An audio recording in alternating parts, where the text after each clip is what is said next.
आरक्षणासाठी मुंबईकडे निघालेल्या जरांगेंना भुजबळ टफ फाईट देणार असल्याचं समोर आलंय. नगरमध्येच घेरलं जाण्याची शक्यता आहे. मराठा आरक्षणाच्या प्रश्नावरून मराठा समाज ओबीसी समाजाला रान पेटवलं. मराठा आरक्षणाच्या मागणीसाठी मराठा समाज ज्यावेळी आक्रमक झाला त्यावेळेस ओबीसींच्या बाजूने सुद्धा छगन भुजबळ आक्रमक झाले.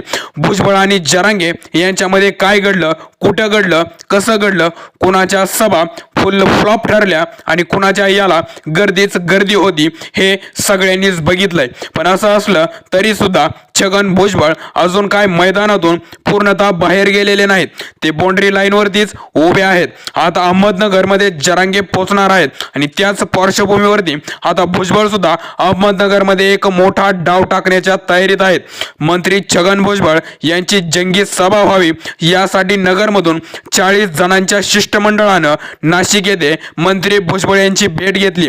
मंत्री भुजबळ यांच्याकडून 3 फेब्रुवारीची तारीख मिळाली.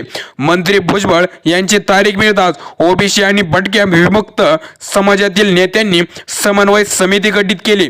या समन्वय समितीच्या बैठका देखील आता सुरू झालेल्या आहेत. आजच जर बघितलं तर मनोज जरांगे पाटील आज अहमदनगरमध्ये पोहोचणार आहेत आणि 3 तारखेला भुजबळ हे अहमदनगरमध्ये येणार आहेत.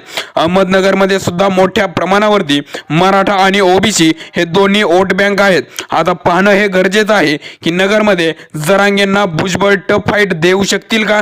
तुम्हाला काय वाटतंय? कमेंट सेक्शनमध्ये जरूर व्यक्त व्हा. चूक करू नये. अंतरवाली सारखा पुन्हा प्रयोग ही आयुष्यातली त्यांची सगळ्यात मोठी चूक असेल. कारण राजकीय भविष्याचा त्यांचा सुपडासापच मराठी करून टाकते. त्यांना इतका पश्चाताप येईल की आपण खूप मोठी चूक केली. त्यांना पश्चाताप करायला सुद्धा वेळ नाही मिळणार. त्यांनी काय गोडीनं त्यांना करता येईल, तोडगा काढता येईल याच्यासाठी त्यांनी काम करावं. बाकीच्या डोक्यात जर आणलं, कारण सत्तेची रग मनात धरली आणि आम्ही काही करू शकतो, आमच्या हाताला लांब आहेत म्हणले, सत्ता ही येत असते आणि जात असते का. आणि आता तर 2-3 महिन्याचाच विषय.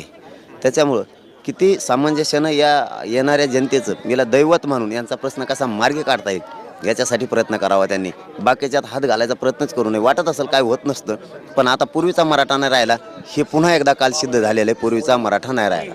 शिंदे साहेबाला माझं हेच आव्हान आहे की तुमच्या शब्दाचा मान सन्मान मराठ्यांनी केलेला आहे. 100% मान सन्मान मराठ्यांनी तुमच्या शब्दाचा मान सन्मान केलेला आहे. तुम्ही पहिल्यांदा 3 महिने मागितले, नितीन करीर साहेबाच्या अध्यक्षतेखाली समिती होती, मराठ्यांनी दिला. त्यानंतर तुम्ही 30 दिवस मागितले, मराठ्यांनी 40 दिवस दिले. नंतर 2 महिने मागितले, दिले.